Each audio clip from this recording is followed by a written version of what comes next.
Salut, ici Jean-François pour Sentier du Bonheur et je voulais répondre par commentaire à un commentaire qui était « Pourquoi tant de haine concernant Natacha Calestrémé ?» Alors, je n'ai jamais fait preuve de haine concernant Madame Calestrémé, Madame Alix, puisque j'aime bien cette famille-là, puisque j'aime bien Stéphane Alix, puisque j'aime bien Natacha Calestrémé et puisque j'aime bien ce qu'ils font. Ce que je veux dire, c'est que de temps en temps, il faut mettre des bémols et qu'il y a des choses qu'il faut dire et d'autres qu'il ne faut pas dire. Et là, on ne peut pas laisser quelqu'un procéder comme si finalement tout était scientifique, tout était prouvé, et que finalement ce qui se passe, à savoir les guérisons qui peuvent arriver, était logiquement dû à un processus, à un procédé scientifique. C'est pareil qu'avec le docteur Charbonnier. Je vais faire un sujet sur le docteur Charbonnier, j'adore le docteur Charbonnier, j'aime bien Moody aussi, et puis je trouve que c'est des gens vraiment sympas, puis courageux, parce que par exemple Charbonnier, c'est étonnant qu'il ne soit pas fait dessouder depuis très longtemps, au sens où c'est étonnant qu'il n'ait pas été même professionnellement mis sur la touche. C'est quelqu'un qui a été capable, dans des conditions peut-être tendues, de faire son métier, d'affirmer ses opinions, ses convictions, et ça je crois qu'on doit leur rendre hommage. Toutefois, ça n'ouvre pas la porte à tout.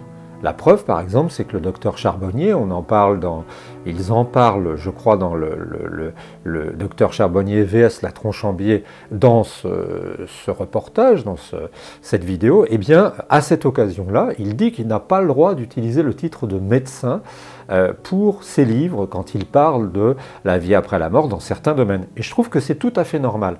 Donc je n'ai jamais fait preuve, on va dire, de haine envers Natacha Calestrémé, mais je trouve que ce qu'elle fait est intéressant, la manière dont elle procède est intéressante, mais où je ne suis pas d'accord, encore une fois, c'est d'une part, finalement, ça revient à accepter l'idée que tout ça, ça repose sur des choses scientifiques qu'on ne connaîtrait pas encore, mais qui vont être découvertes.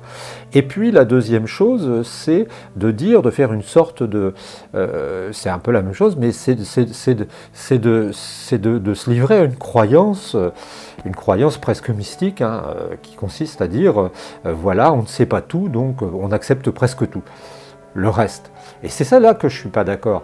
J'ai pendant longtemps passé mon temps à critiquer la médecine conventionnelle, même si je ne suis pas du tout une référence, hein, je suis une petite chaîne, mais je dois avouer quand même que la médecine conventionnelle a certains avantages, que dans certains cas on doit y recourir, et que ça n'est pas non plus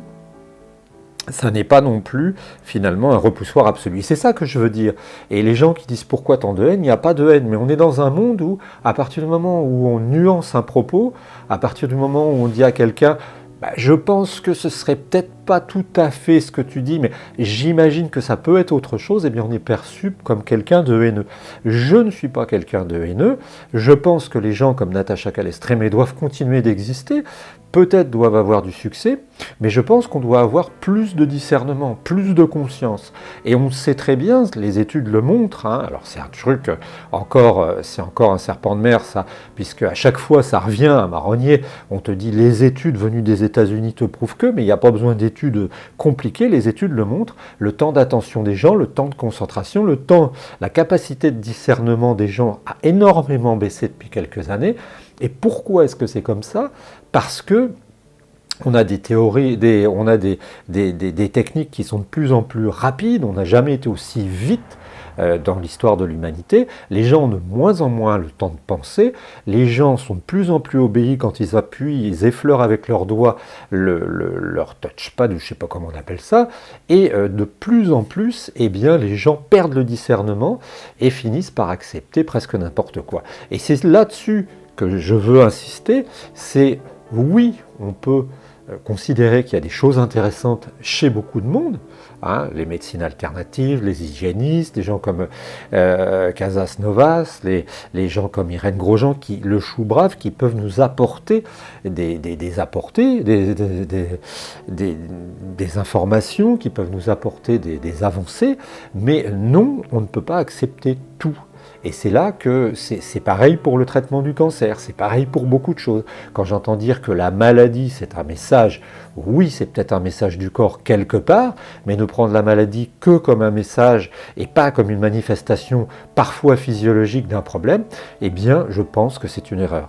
Donc, que Natacha Calestrémé vende ses livres, qu'elle en fasse état, tout à fait d'accord, qu'elle, on va dire, utilise ce que j'appellerais un peu un vernis scientifique pour pouvoir justifier de ça. D'ailleurs, même son mari, Stéphane Alix, met des points d'interrogation quand parfois il dit la vie après la mort existe-t-elle, la vie après la mort prouvée, point d'interrogation. Hein, c'est là le truc. Hein, c'est parce que quand même on est le pays des Lumières, on est le pays qui a inventé l'encyclopédie, on est le pays de Diderot, on est le pays de la Révolution française, et je crois qu'on se doit une certaine forme de réalisme, de vérité. Voilà, j'ai voulu réagir de manière à brûle-pourpoint comme ça, par un commentaire vidéo, hein, plutôt qu'un commentaire écrit, qui je crois est plus parlant. Donc non, j'en ai pas après Alix, Stéphane, j'en ai pas après Natacha Calestrémé, je les estime. Oui, en revanche, je pense qu'on est sur l'épaisseur du trait et que pour autant, eh bien, on doit faire preuve de discernement et attendre peut-être que la poussière retombe pour voir ce qui se passe. C'est un peu comme l'histoire des EMI et de la vie après la mort. Le professeur Charbonnier, je vais encore faire un sujet bientôt dessus, eh bien, c'est quelqu'un qui te parle de la vie après la mort. Et à l'heure actuelle, comme pour la télépathie, il n'y a aucune expérience en double aveugle qui prouve que la personne est capable de sortir de son corps. Et parfois, Stéphane Alix dit le nombre fait sens. Je ne suis pas nécessairement d'accord avec ça. Le nombre fait sens, ça voudrait dire que parce qu'il y a beaucoup d'expériences troublantes, parce qu'il y a beaucoup de cas troublants, on est dans une situation où finalement on peut dire oui alors, bah non, la dernière fois que je suis allé au CHU, je m'étais fait mal à la main, ça avait commencé à gonfler.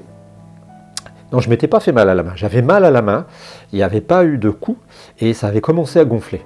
Et j'ai rencontré 4 internes au CHU de Caen. Et en fait, ils étaient 4 à savoir à moitié ou pas trop savoir ce qui se passait.